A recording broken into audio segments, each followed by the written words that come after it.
नमस्कार, D focus में आपका स्वागत है। मैं हूं हिमांशु। बोकारो स्टील सिटी में लगातार राजनीति गर्माती हुई जा रही है। कल ही आपने देखा होगा कि विस्थापित समागम के माध्यम से तमाम विस्थापित नेताओं ने इनडायरेक्ट रूप से और डायरेक्ट रूप से बोकारो के विधायक पर लगातार हमला किया। विस्थापित नेता सहदेव साव ने बोकारो विधायक पर एक बयान दिया जिसमें उन्होंने साफ तौर पर आरोप लगाया कि बोकारो विधायक के जो पिता हैं सदानंद प्रसाद बर्नवाल जी, वो जैना मोड़ के निवासी हैं और उन्होंने नरकरा में 6 एकड़ जमीन खरीद कर पहले से रखा है। उसके बाद स्टेडियम के निर्माण के लिए उनके पुत्र वहां पर जोर लगा रहे हैं। स्टेडियम जैसे ही बनेगी वहां पर विधायक 3 स्टार होटल या 5 स्टार होटल बनाने की तैयारी कर रहे हैं। इसी पे बात करने के लिए हमारे साथ इस समय सदानंद बर्नवाल जी खुद हैं। उनसे हम लोग जानते हैं। सर, लगातार बेरमो के विधायक आरोप लगा रहे हैं कि विधायक जी डायरेक्ट या इनडायरेक्ट रूप से जमीन की दलाली कर रहे हैं। वहीं सहदेव साव एक विस्थापित नेता हैं। उन्होंने आरोप लगाया है कि आपने वहां 6 एकड़ जमीन पहले खरीद लिया है क्योंकि आप जमीन के कारोबारी पुराने हैं और आपने जमीन पहले खरीद लिया है और उसके बाद स्टेडियम का निर्माण करने के लिए आपके पुत्र वहां स्टेडियम लेके आ रहे हैं। तो इस बातों में कितनी सच्चाई है? वो सिर्फ पॉलिटिकल चीज़ है। सच्चाई ये है कि पूरे बोकारो विधानसभा क्षेत्र में मेरी 6 एकड़ तो क्या 6 इंच भी ज़मीन कहीं नहीं है। और जो लोग मेरे या मेरे पुत्र विधायक को बदनाम करना चाहते हैं वो लोग साबित करें कि वो 6 एकड़ ज़मीन कहाँ है। 6 इंच भी ज़मीन पूरे बोकारो विधानसभा क्षेत्र में मेरे हमारा नहीं है। तो इस तरह का आरोप बेरमो विधायक लगा रहे हैं, सहदेव साव लगा रहे हैं, तो क्या कहना चाहेंगे? कितना दुख होता है आपको?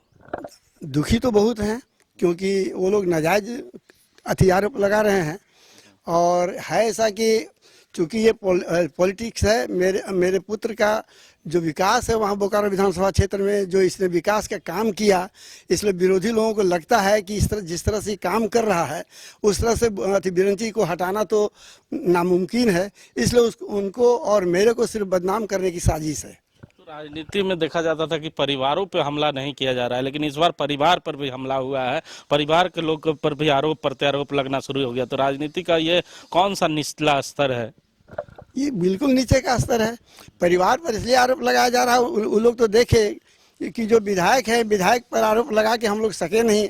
आप लोग देखे होंगे कि मतलब 19 के चुनाव में टिकट के समय भी ये लोग उसी तरह से षड्यंत्र रचे थे और इस पर मतलब आरोप लगाए थे, गंदा आरोप लगाए थे, वो भी प्रमाणित कहीं नहीं हुआ।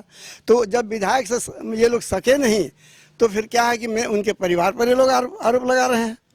सहदेव साव तो विस्थापित नेता हैं, लेकिन बाटुल महतो आप ही के पार्टी, मतलब आपके पुत्र जिस पार्टी में है भारतीय जनता पार्टी, उसी में वो भी विधायक रह चुके हैं और पार्टी में सदस्य भी हैं। तो एक अपने ही पार्टी के विधायक अपने ही पार्टी पर इस तरह का आरोप लगा रहे हैं, तो ये कितना गंभीर है? अब मतलब क्यों आरोप लगा रहे हैं तो वो जाने, लेकिन ऐसी कुछ बात है नहीं। हम तो आज भी कह रहे हैं, चाहे बाटुल जी हों चाहे सहदेव जी हों, ये दोनों मतलब जो जमीन की का जो आरोप है उसको ये लोग प्रमाणित कर दें। यदि प्रमाणित करें तो ठीक है, और नहीं तो फिर मतलब ये लोग यदि प्रमाणित नहीं कर सके तो ये लोग माफ़ी मांगे, और नहीं तो फिर ये लोगों पर हम मानहानि का केस करेंगे।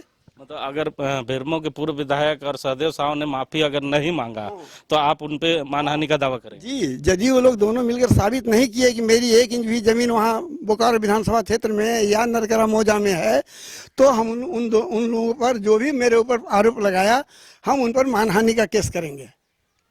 तो सुने आपने, इस समय की सबसे बड़ी खबर है, बोकारो विधायक के पिता जो सदानंद प्रसाद बर्नवाल जी हैं, उन्होंने साफ तौर पे कहा है कि बोकारो विधानसभा में अगर 6 इंच भी जमीन कहीं है तो बेरमो के पूर्व विधायक और सहदेव साव अगर प्रूव कर देंगे, हम उन्हें चैलेंज करते हैं कि वो प्रूव करके दिखाएं कि हमारा बोकारो विधानसभा में कहां पर 1 इंच भी जमीन है। अगर नहीं है और वो प्रूव नहीं कर पाते हैं तो उन्हें माफी मांगना होगा सार्वजनिक स्थल पर। अगर वो माफी भी नहीं मांगते हैं तो आने वाले समय पर मैं पूर्व विधायक और सहदेव साव पर मानहानि का दावा करूंगा। अब राजनीति का कौन सा रंग कल देखने को मिलेगा, इस बयान के बाद क्या प्रतिक्रिया आएगी, यह तो आने वाला समय ही बताएगा। कैमरामैन देवेंद्र के साथ बर्नवाल, धर्मशाला, जैना मोड़।